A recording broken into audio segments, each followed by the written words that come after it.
The final electrical inspection process. The energy compliance certificate must be posted on or in the electrical panel box, filled out completely and legible. Currently, in the jurisdiction that I serve, the 2009 Energy Conservation Code and the 2018 IRC should be identified on the certificate. The building thermal envelope shall be durably sealed to limit air infiltration per the 2009 IECC. Access hatches and doors from conditioned to unconditioned spaces shall be weather stripped and insulated. An energy efficiency certificate is required in 2009 IECC section 401.3 to be posted on or in the electrical panel box that lists the levels of efficiency installed. The label will provide the inspector with the information needed to determine if the home complies with the International Energy Conservation Code, and will also provide the homeowner with information on the levels of efficiency installed in the home. One final note: most inspectors, if the energy certificate is not posted, will fail a final inspection. Now, folks, I mentioned this in the intro a little bit. One of the things in the 2021 IRC and the 2020 NEC was a significant change in the language that we had, and it's probably one of the biggest code changes said by many since the 1897 First Electrical Code. For years, we've used what you see here in this picture, which is just a pretty much standard 400 amp service on a larger home, and you have the two 200 amp breakers inside that same box. Well, by the 2021 IRC, that was taken out. Now it says that each of these breakers must be overcurrent protection devices. Each of these overcurrent protection devices need to be in a separate enclosure. That's a huge change, and it's covered. You know, again, the 2018 IRC and the 2017 NEC allowed up to 6 disconnects in one enclosure, but now we've got a change that says each service must have be in its own enclosure. The box you see on the right, again, is one that electricians have been installing for years and never had any issues with it, but it's the code change we have. So again, local jurisdictions, local amendments may change this a little bit, but it is a significant change in the code. So to follow again in the 2021 IRC, we see that it says that each service shall have only one disconnecting means unless installed using one or more of the methods specified. 3601.7.1 separate enclosures. A service with 2 to 6 separate enclosures with a main service disconnecting mean in each enclosure shall be permitted. So again, it's the word enclosure. And try to find a definition of enclosure. That's an interesting little search you can do. So there's a requirement in the 2021 IRC that says when you have that main disconnect on the outside of the house, you got to have a little placard, a sticker put on it, and it has to be, you know, on the box. It doesn't tell you if it's inside the cabinet or outside. Our AHJ has determined it should be on the outside, and I think that's a correct interpretation. Emergency service disconnects in the 2021 IRC 36018. An emergency service disconnect is required in a readily accessible outdoor location. Marking shall comply with 3404, which just basically says it shall be a sufficient durability to withstand the environment involved. A lot of the suppliers, the manufacturers, are supplying these stickers with them. If they don't have one, you need to ask for it and make sure it's something that is durable. Listen, a Sharpie is not durable. You know as well as I do, if you take a Sharpie and you write on one of these boxes, whatever you want on the outside, have a nice day or whatever you want, within a year or so, that marking is faded out and you never see it again. So make sure it's a marking that, you know, meets the requirements of the code.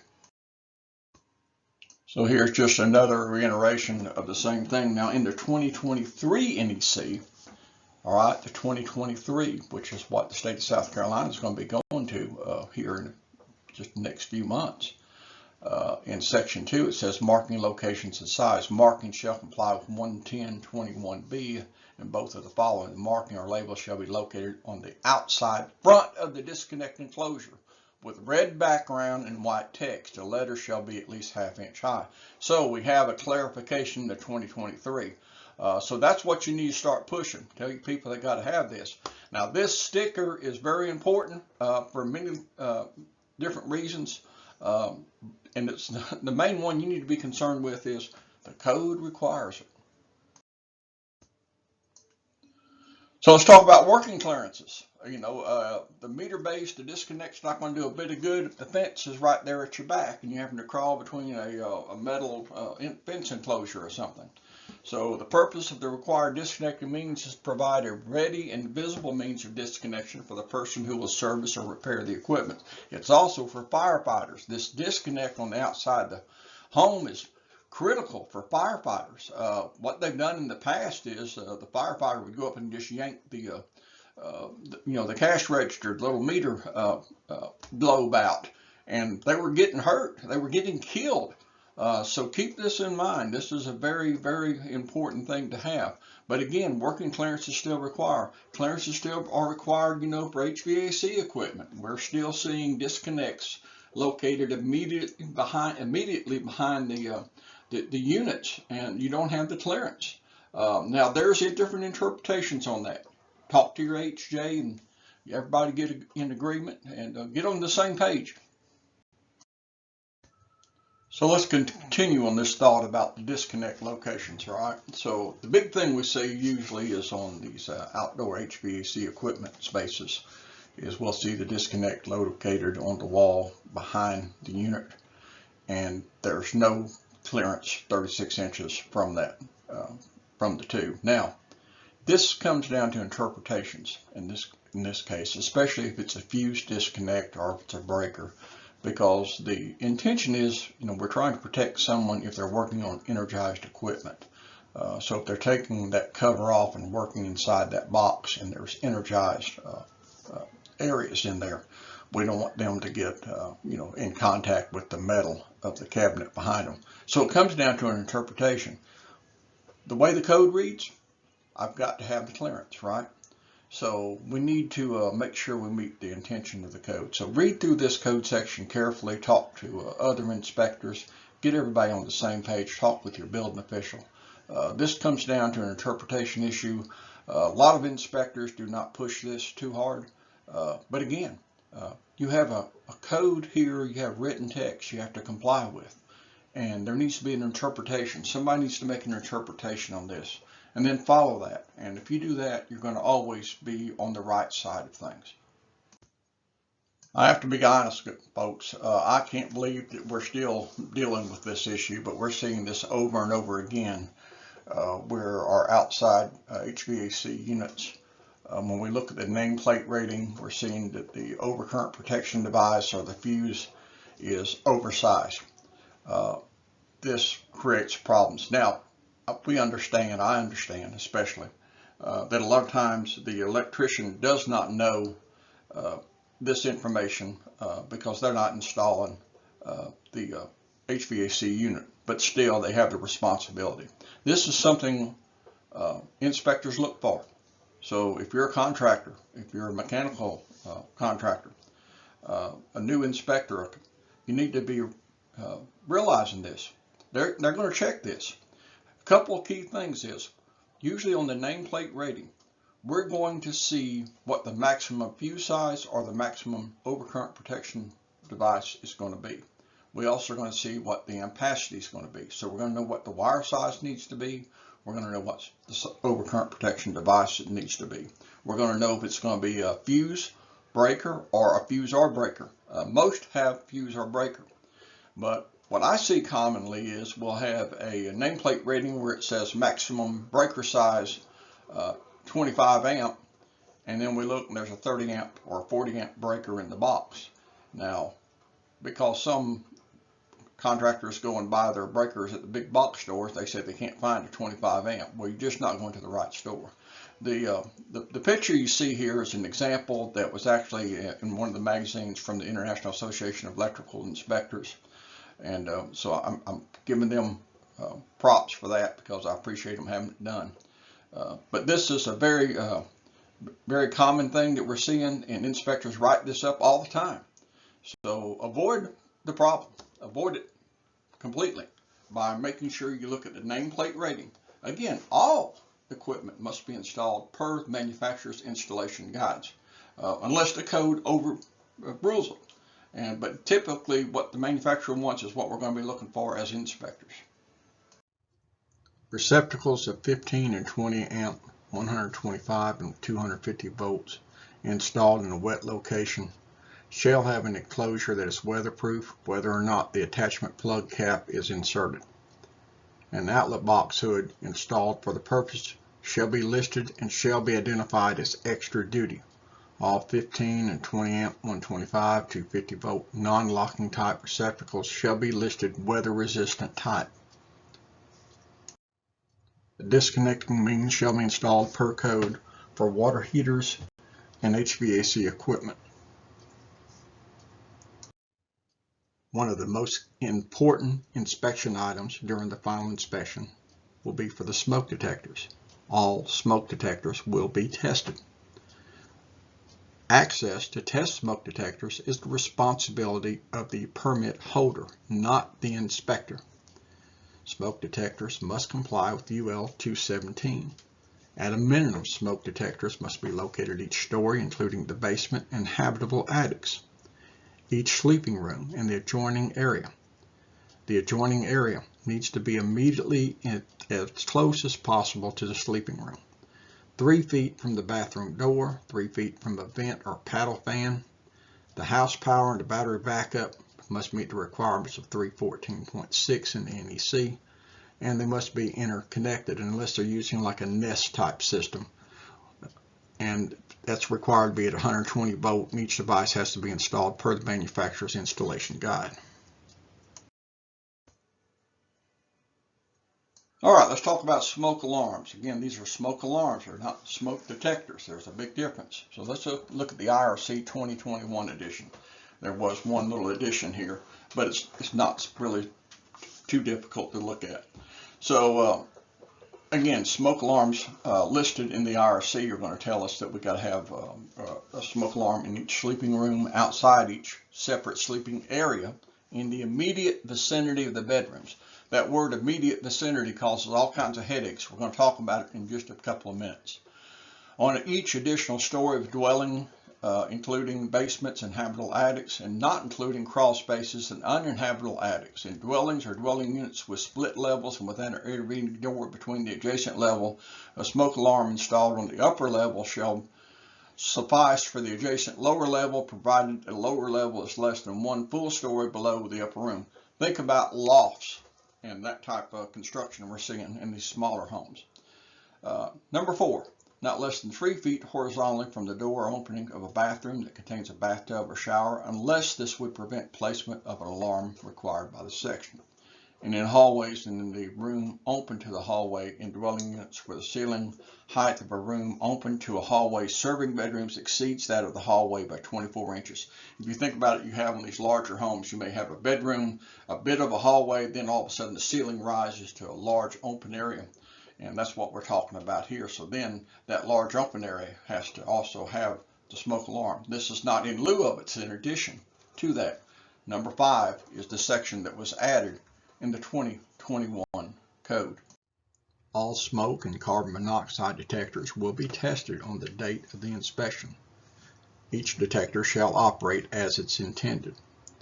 Household fire alarm systems installed in accordance with NFPA 72 and Article 720 that include required smoke and carbon monoxide detectors are acceptable, but are also required to be monitored by an approved supervising station. If this is the case, copies of those documents must be provided at the time of the inspection. So now our code addresses in the 2021 314.3.1 about smoke alarms. And it says smoke alarms shall not be installed in the following locations unless this would prevent placement of a smoke alarm in the location required. So in other words, it says you've got to go by these 4 requirements But if you don't have anything else, then you got to put a smoke alarm in there because of the smallness of the area or something like that. Okay, so this is a big thing, and this is hard for the typical inspector is not going to be able to just look at the smoke alarm and recognize if it's ionization or if it's photoelectric. So if I were a contractor, what I do is I leave the paperwork somewhere where it could be seen as to what alarm you've used. Now remember, when we looked at the beginning of the electrical code in the IRC, it says something that's not specifically covered, it goes to the NEC. And it also says smoke alarms shall be installed by this code, the NEC and NFPA 72. So we need to go to NFPA 72. So you need to see which edition has been adopted. We're going to cover some general comments, and this was from the 2020 NFPA 72. So it says the installation of smoke alarms and smoke detectors shall comply with the following requirements. Smoke alarms and smoke detectors shall not be located where ambient conditions, including humidity and temperature, are outside the limits specified by the manufacturer. Again, we defer to the manufacturer, right?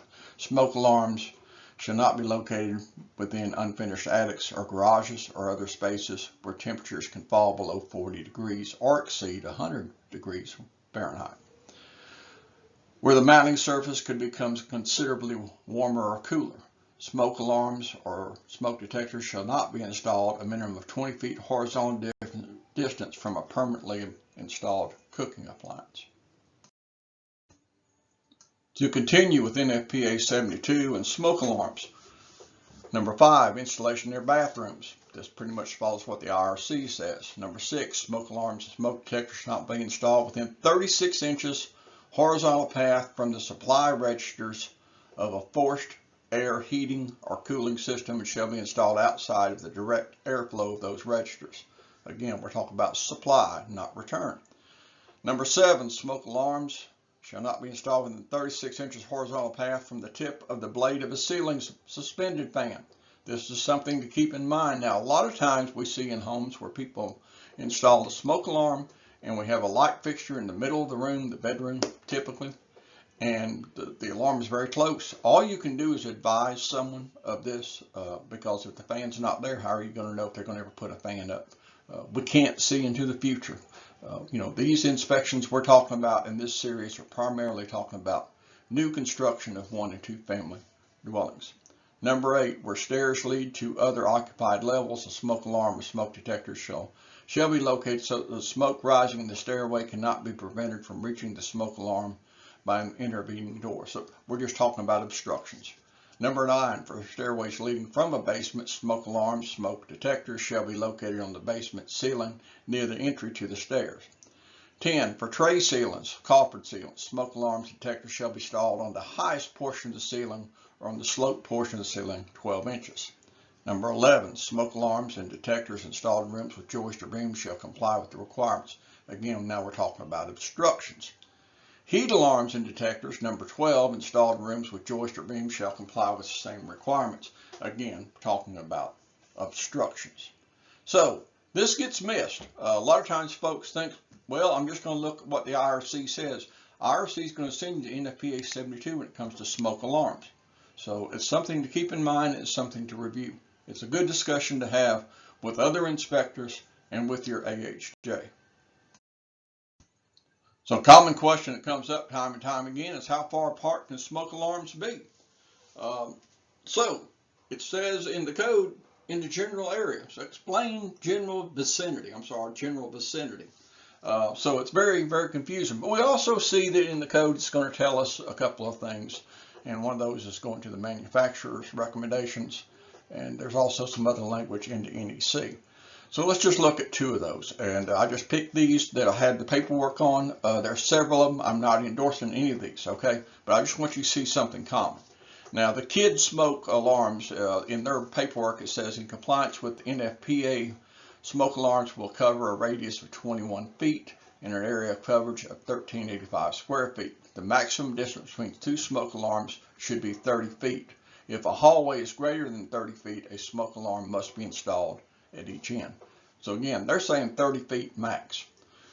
First alert, more specifically on the smoke alarm, says on every level of your home. And if we get down here, it's going to say that if a hallway is more than 40 feet, install alarm on each one. So if you go to NFPA 72, you're going to see around 21 feet. So that's the one I like. So that's what I use. I use 21 feet. I give them 21 feet. If I got a long hallway and I've got one smoke alarm out there and I've got several bedrooms coming off that hallway, I'm sorry, you know, I'm going to look at this, and if my spacing is greater than 21 feet from the door of the bedroom to the alarm, then I'm going to ask them to put in another one. And as an inspector, usually if I ask someone to do this, especially if it's a life safety issue, they're going to do it. Now, should this be caught on the rough end? Yes, if there's any way you can catch this on the rough end, that's the time to do it. It's so much easier. Same thing with the bedrooms. If you're seeing that the center light fixture in a bedroom and the smoke alarm are going to be so close together, you might mention it at that time to the contractor and let them know, or the owner or the developer. That's the best time to get this done. But ultimately, the final inspection is the final. Anything that's not caught on the rough, it's unfortunate, but that's just the way it is sometimes. Sometimes inspectors get really busy and they can't catch everything. So yes, the time to catch it's on the rough, but that doesn't give someone a free pass not to, have it installed by the code. So here was a new one in the 2020 NEC and the 2021 IRC that actually caught me off guard. I didn't even realize this. We had actually a young inspector in another jurisdiction, a new guy, picked up on this, and it was questioned by a contractor, and somebody dug into the code and said, oh wow, we missed this. You know, we always see these books like significant changes in each edition of the code, but usually significant changes isn't going to cover everything, and this is one that kind of slid in on those books. But believe it or not, in the attic, that receptacle in the attic is now required in the 2021 NEC, 2021 IRC, 2020 NEC to be GFCI protected. Now, why? Don't ask me why. I don't think there's any contractor that's going to plug in or drill up there and start drilling or putting his hand inside a pan full of water under that air handler or something. But I didn't write the code, folks. I'm just telling you what it says. So look at this. It's E3902.16 in the 2021 IRC. It says receptacles installed in accordance with section E390112 shall have ground fault circuit interrupter protection. And this is going to tell you that that's up in the attic. That's where this unit is. And it's got to be GFCI protected. It's interesting. You got to dig in. You got to go to 390112. But I'm not going to do it for you. You need to do some of your own homework. Look at 3902.16, 3901.12. Correlate these. Again, it's a good discussion to get on the same page. During the electrical phase of the final inspection, some of the following will be observed. All switches, receptacles, and junction boxes must have covers on them. Lighting fixtures must have operable bulbs in so we can make sure they work. A main bonding jumper is needed in most main disconnect panels unless otherwise integrated. This may have already been reviewed at the time of the power release. As well as the equipment grounds and neutrals are to be isolated from one another in all subpanels. Circuit boards must be legibly marked. Unused openings shall be closed. Each disconnecting means shall be legibly marked to indicate what its purpose is. The marking shall have the durability to withstand the environment that it is involved in. There shall be no contamination of electrical equipment, such as overspray, insects, bird nests, etc. Circuit breakers must be sized to match the conductors and the equipment ratings. Disconnects for dishwashers, waste disposal, and trash compactors may be cord and plug, but they must be accessible. The disconnect for a water heater and HVAC shall be at the unit or as otherwise provided in the code, reference E4101.5. To continue on our electrical final inspection, items that will be reviewed, and this is not a complete list, include In-use covers are required for outlets located in wet locations. A receptacle is required on the front and back of each dwelling within 6 feet 6 inches of grade and on balconies, decks, and porches that are accessible from inside the dwelling. A switch controlled lighting outlet is required in every habitable room, bath, hallway, stairway, attached garage, storage, and appliance in attics or crawl spaces, basements, and each exterior grade exit. Bathtub or shower spaces cannot have switches, receptacles, pendant fixtures, or ceiling fans in their immediate area per code. In unfinished basements, conductors of sizes 6 AWG and larger shall not require additional protection when attached directly to the bottom of the floor joists. Smaller cables shall run either through bored holes or on running boards. Final installation of all devices must be complete. Maximum quarter-inch setback for non-combustible wall finishes and flush for combustible wall finishes. We will discuss further in another slide. Per table E3802.1, securely fastened bushings or grommets shall be provided to protect wiring run through openings in metal framing cabinets. We quite often see that the conductors run into the cabinets primarily in HVAC equipment do not have grommets or bushings attached. This creates a potential hazard. Bushing shall also be provided when entering a box, fitting, or enclosure. Again, recent inspections have revealed many times where we see both bath exhaust fans and garbage disposals that do not have proper protection for the conductors entering the equipment. Again, concerning flush-mounted and surface-mounted extensions. Sometimes we have to use what is called a goof ring, which we don't particularly like, but the intention is this. We want to have as safe a feature as possible. Typically what we see is we'll see gypsum board walls and the rough looks good, but then they apply a backsplash of tile or some other type product. Now the box is set too far back. We must require that installations comply with the code, both sections 314.20 and 314.22.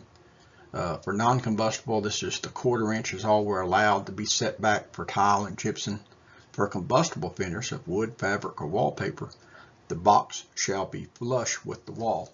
Covers shall fit snugly. So the code says that devices shall be installed in approved enclosures and boxes. Here's an interesting one. I actually looked at this at a townhouse a while back. So if you'll see there in the picture, we've got what you typically see. You have a receptacle installed up there in the cabinet above the over the range microwave oven. They come out with SO cord just to plug it in. I wanted to just kind of spot check a couple of these. So this is one that we took the cover off. And what do we see? Well, number one is they just put the duplex device and just kind of screwed it in as best they could. There's a box back there somewhere. You can barely see it with the light. And there's a big gap between the box and where it comes out into the cabinet.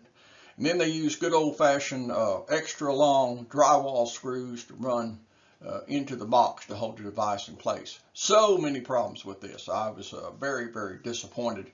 And actually I wrote this up and had them go through the entire subdivision up to this point and double check all these. First of all, let's just go with, we should have had a box extension that should come out flush because this is combustible material. This is a cabinet, wood cabinet, correct? So we want to come out flush. The other thing we're seeing is these long drywall screws, right? These drywall screws are not acceptable.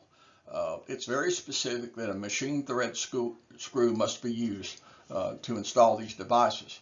All kinds of problems. This is one where, I felt bad because I had just spot checked some of the things in some of these townhouses.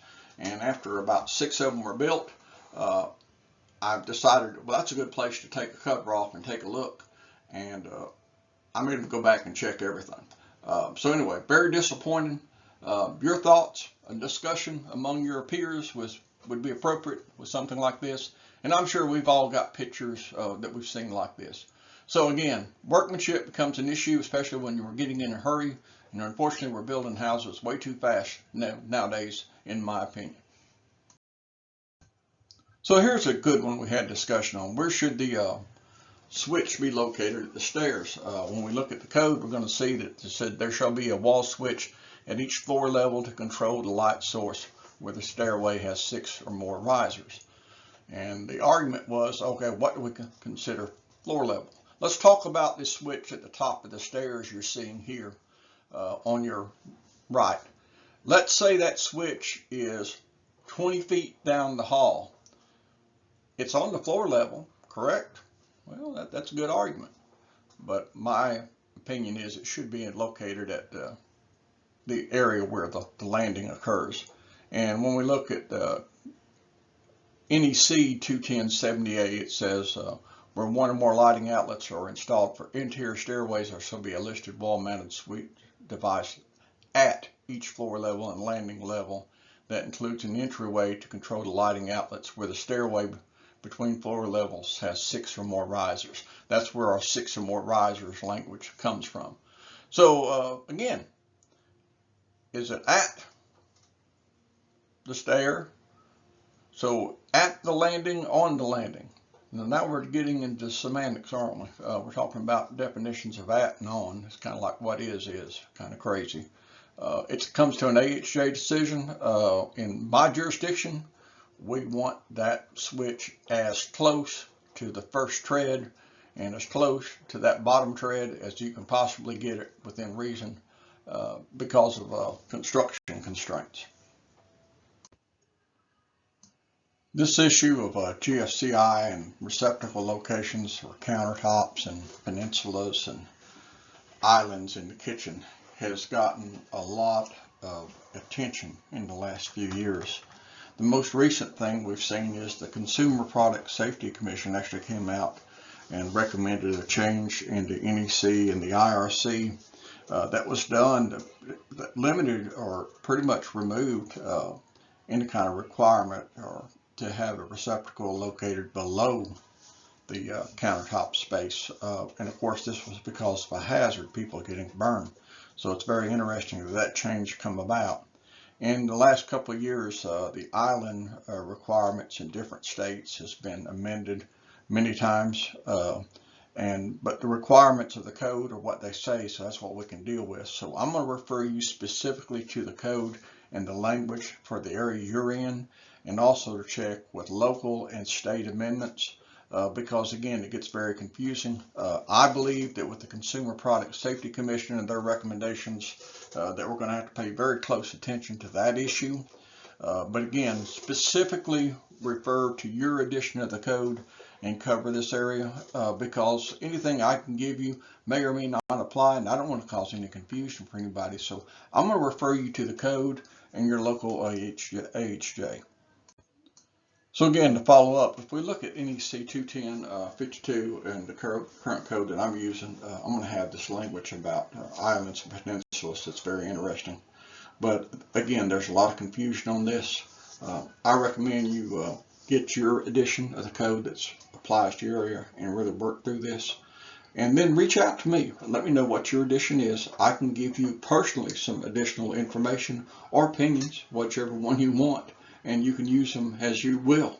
But you can reach out to me again on my email, which is going to be in the description of this program and this YouTube video that we're creating for you. But it's dolesmichael@gmail.com. Just last name, first name. D as in David.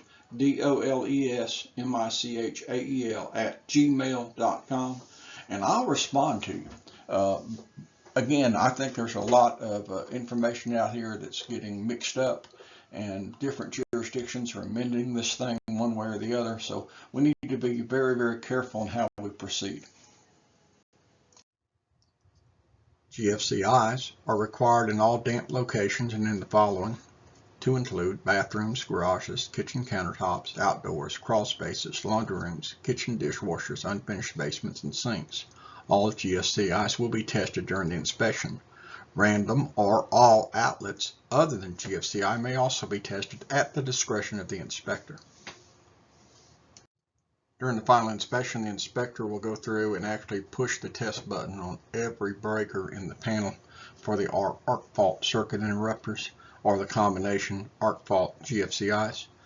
Arc fault circuit interrupters are required in all branch circuits that supply 120 volt single phase 15 or 20 amp outlets, installed in family rooms, dining rooms, living rooms, parlors, libraries, dens, bedrooms, sunrooms, recreation rooms, closets, hallways, and similar rooms and areas. There are also modifications in South Carolina IRC 2018-41. Tamper-resistant outlets are required in all 125 volt 15 and 20 amp receptacles in areas specified in section E3901.1 of the IRC. Now, the electrician never knows what the final finish is going to be where their boxes are located. So we got to give the electrician a little bit of grace. But at the same time, we have a code to deal with. So we see this time and time again where boxes are installed, devices are installed, and one of my pet peeves is they'll take an extra long sheetrock screw or something and just drive the duplex device into the box as best they can. We are required to meet certain requirements about the box installation. I'm not a big fan of what they call goof rings, box extensions, but at least they meet the code. So this is something to be spot checked again on your final inspections. Cord and plug connections are permitted by code for dishwashers and garbage disposals. Connections must comply fully with the code, including grommets for protections where they enter cabinets for the equipment.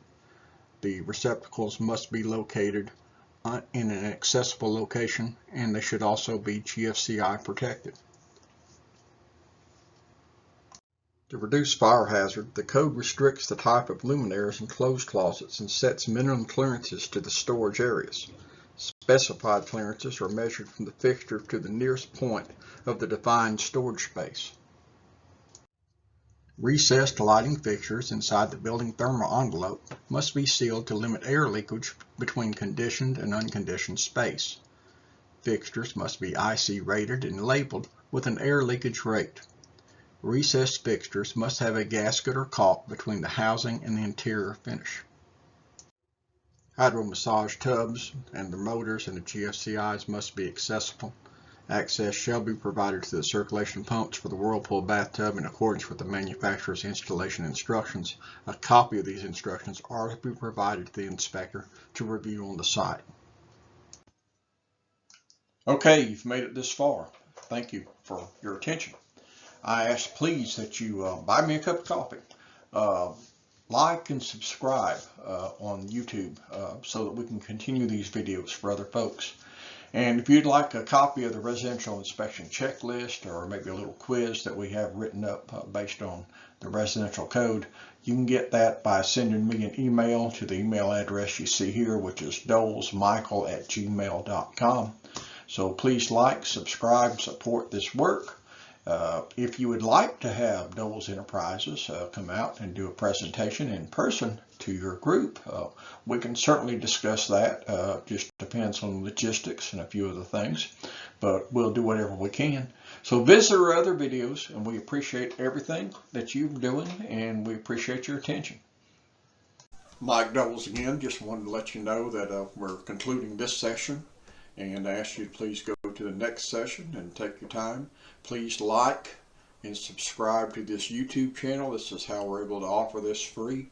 And also anything you can do to buy me a cup of coffee or any other way you can do to help support this, we certainly do appreciate it.